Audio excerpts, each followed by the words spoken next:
status theoretically from the BMW factory in 2022. Yeah, BMW making a big effort for next year, and obviously enough they've had some reasons to smile through the course this year, none more so than when this man Michael van der Mark was able to pick up a wet weather victory in Portimao, and certainly for van der Mark that was the highlight of this season. It has been a big challenge for him after switching from the Yamaha squad last year. Certainly secondary to the Riders World Championship fight, the manufacturers standings. Yamaha 574 points, Ducati 558 points, Kawasaki 520 points. It does go to show what a brilliant and close fought championship we've had this season. Yeah, the manufacturers championship goes all the way down to the last race of the season, although in all likelihood it is just down to Yamaha versus Ducati, but we've seen all three manufacturers very closely matched through the course of this season. Bit of misfortune for all of the different riders and those manufacturers through the course this year, but on the balance of things, the way the championships have played out with Toprak, Jonathan Rea and Scott Redding as the top three riders, and the manufacturers championship as well, it has been about right for what we've seen through the course of this season. Yes, Kawasaki lost ground mainly as a result, to be honest, of Alex Lowe's being injured, and then when Jonathan Rea had incidents, there was no one there to sort of pick up the pieces, and Kawasaki's run of consecutive scoring that dated back years went out the window, and once you lose major points, they're difficult to make up in the manufacturers championship, because it's only the best scoring rider from each team that counts towards that manufacturers title, unlike the teams award, where it is the top two performing riders from each team that score in that contest. But the World Championships, the Riders World Championship and the Manufacturers World Championship are coming down to this final round, and at the moment the water is coming up to your ankles. Yeah, and that gives you the perfect illustration of just how much standing water there is. That's probably on the outside of maybe the last corner, because there is a few marshals out there just wandering around, but as it is right now, it's definitely a little bit of time to get yourself cooled off at this stage for some of the super sport riders. Well, every reason to enjoy himself, Mr. Dominic Egerton, the 2021 world champion, and why bother going back to the hotel? You're probably not going to be able to get back there anyway in these conditions, when you can just stand in the middle of the pit lane and have a wash there. Yeah, and Tommy's been in good form all the way through this season, and nice and relaxed this weekend. He's just after finishing on the podium in the super sport race. There were spots of rain for that, but nothing like what we have now. You can see for Toprak, when he made his way to the grid, he was already making his way off of it pretty quick. Yes, Emperor Penguin style almost, rushing away, and as I said previously, a little bit of acrobatics to scale the pit wall as well. But this looks to me like a mere formality. I cannot see how the track will be in conditions to be able to race this afternoon at all. These, of course, are replay images. We've long since vacated the grid. Umbrellas wouldn't even withstand it. The palm trees could barely withstand the wind, let alone the rain, and it is still coming down very heavily, and all that's happening is that the water's getting deeper and deeper. And when I joked about an Olympic depth swimming pool, but we're getting closer and closer.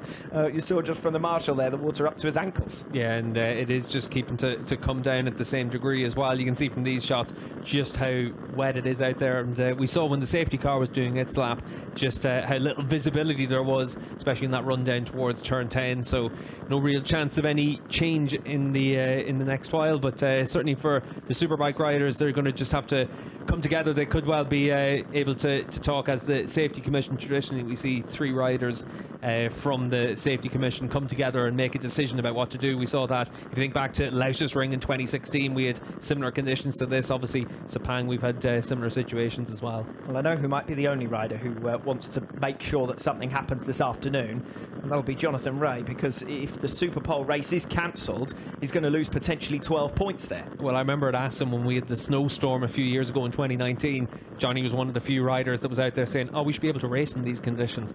Even with the snow, he knew it was a chance to make up points in Alvaro Bautista that year. He wanted to go out and race, and obviously in conditions like this, he's the rider with most to lose. If he misses out on a scoring opportunity this weekend, it could be curtains for his championship. Let's be honest, if the race had already got started before that rain came down, it would have practically immediately been red flagged, because people would have been going off left, right and centre. There's no way that you could have possibly continued on in this situation. I think it's, as I said, a bit of a formality at the moment that presumably is being discussed behind the scenes at the highest level, but I can't see anything other than a postponement of this race, and potentially, I do venture into the realms of conjecture now, but but potentially we could be looking at 2 feature races tomorrow, which narrows the window to make up a points margin. Yeah, it's quite similar to what we saw in Qatar in 2018 when we saw Superbike races cancelled, and that was due to pretty sudden downpour in the middle of the desert. And obviously enough, we had standing water all the way around. We had a lot of flooding around the track as well in that day, and conditions were on the limit. But here today, it's pretty clear when we saw the image of that marshal walking through the puddles just how deep that standing water is. And you can see here from these shots, the rain's still coming down unabated. And the reason that I say most likely we're heading towards the territory of 2 feature length races is that we've been in this situation of postponing race 1 before, just as recently as the Spanish round during the triple header, where race 1 had to be moved from day 1 as it were, race day 1, the Saturday, then took place on the Sunday morning, and race 2 raced in the afternoon. Now I'm quite sure that if we were in that circumstance, some of the teams would be lobbying for all 3 races to be run tomorrow, but the schedule is intensely tightly packed. Yeah, and I think that's where decisions would have to be made, and definitely well above our pay grade, but everyone wants to see 3 races this weekend. The championship battle we've had all the way through this season has been tremendous. You can see for doesn't stop us from offering some conjecture, though, does it? It might be above our pay grade, but it won't stop us from passing comment, as Toprak Razgatlioglu gives a little bit of an extra dousing to Jules Cluzel. Well, I said previously I wanted to know where Cluzel had managed to get to. The number 16 tattoo on his back gives it away, if nothing else. And he and Dominic Egerton before him already claps of thunder now, I think I could hear there, either that or something similar. But yeah, all going on at the moment out there, and I just cannot see how we could possibly be racing in this situation. Watching Scott Redding at the moment as he watches on his final weekend, of course, with Ducati before he moves to BMW machinery next season. Wet weather expert Tati Mercado. There you go. There's a rider who'd fancy going out. Yeah, I think none of these riders are fancying going out in these conditions. Tati's done well this weekend, though, qualifying 10th on the grid. So on the 4th row of the grid, his best qualifying effort of the season. And that's good to see, considering it's been such a tough year for that MIE Honda squad. Good to see that Tati's been lined up for next season as well. And certainly he's been able to make a lot of progress with that bike over the course of this season. He has indeed. 21 laps we were expecting this afternoon at the Mandalika International Circuit. We wait for further news as to what might be happening here. Just discussions between fellow Ducati riders and former teammates as well. Scott Redding and Chaz Davies. See if we can listen in.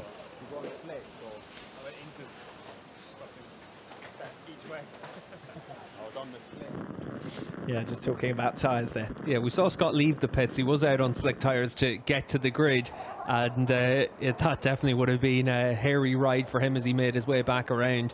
And he was just saying that to Chaz Davis, and Davis was out there in the interest. We saw a few other riders go out in the full wet tyres, so everyone was a bit undecisive even at that stage. And now obviously they all come back to the pits and they'll all have war stories of their siding lap to the grid. Well, if Tati Mercado dropped that rubber duck on the start-finish straight, then I wonder where it would end up. It would give us a good indication of where the drainage is, at very least, around this new circuit. Yeah, and that's one of the big question marks for all the riders at this stage, just to try and see exactly what the conditions will be like out on the racetrack. But it is going to be a big ask for all these riders. We'll wait and see what happens as the next while progresses, but decisions are going to have to be made at some point. And certainly for all these riders, they'll come together to try and come to a decision.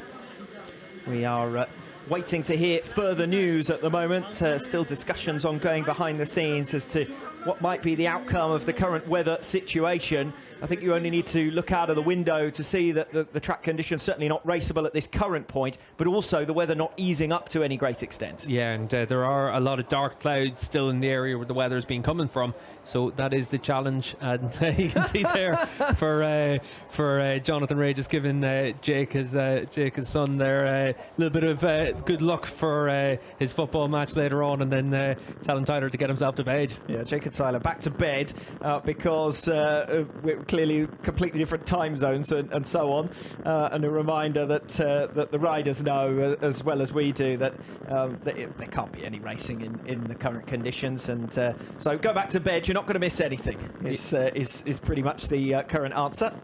And you can see there Sarah from Yamaha. That must be of the duck at this stage, making its way down pit lane. I really hope it is. Tati Mercado, we saw, I didn't get to see what the message was that he'd attached to the duck as well, but I'm sure there are a fair few stories going on behind the scenes, and I'm sure those are all being captured as well. But at the moment, the story trackside is the driving rain that is going to play its role in the championship showdown. Well, we wished for this, so this is all our fault. It's not quite come down in the way that we expected, or the way that we might have hoped. We wanted it to be a dramatic extra situation for the championship contenders to face. They faced pretty much everything else as well as one another over the course of 2021, but it doesn't look as though there's going to be any way for them to face these conditions here this afternoon. Yeah, and certainly they'll make a decision fairly soon about that, but the riders, you can see, they're in no rush to be out on track. They know exactly what the conditions are like, teams as well. So as it is right now, it's definitely a little bit of a wait for everyone until we're able to find exactly what the schedule is going to be and whether or not we'll be able to get racing today. Close fought and tight World Championship scenario as well. Toprak Razgatlioglu versus Jonathan Ray. 30 points in it ahead of this weekend, the season finale.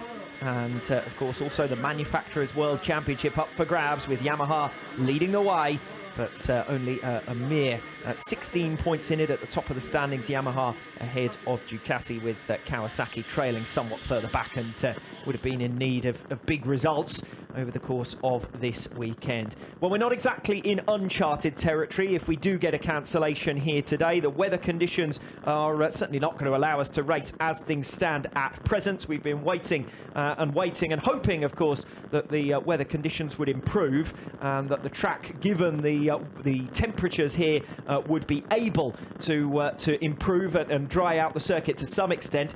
Air temperature has dropped along with the rain that is continuing to fall. So even if it did dry up now, it would take a significant amount of time to clear that number of centimetres of water. You saw the marshals walking around the track with that water up to their ankles earlier on, and no sign at the moment of that changing. We wait for official confirmation, but as you can see along the bottom of your screen, that decision will be taken around 4 p.m. local time. So we will be signing off from the Mandalika International Circuit in a few minutes' time, and then we will wait to hear whether there is any good news to come later on this afternoon. But certainly on the evidence of what we're seeing at present, it could well be a goodbye for now. Yeah, you can see Jonathan Ray's gotten back into his civvies now at this stage, and he's not going to be the only rider making that change. As you said, Alex, by 50 minutes time, that's when we'll get an update on what to do with the schedule. So for everyone else, they just need to try and keep themselves calm at this stage and just see what happens at the top of the hour. Fun and frolics has been the story of this afternoon. A planned race one from the 2021 Pirelli Indonesian round, but we'll have to wait and see when we can finally get underway with the first ever Superbike World Championship race around this venue. For now at least, it's going to be a goodbye from the Mandalika International Circuit.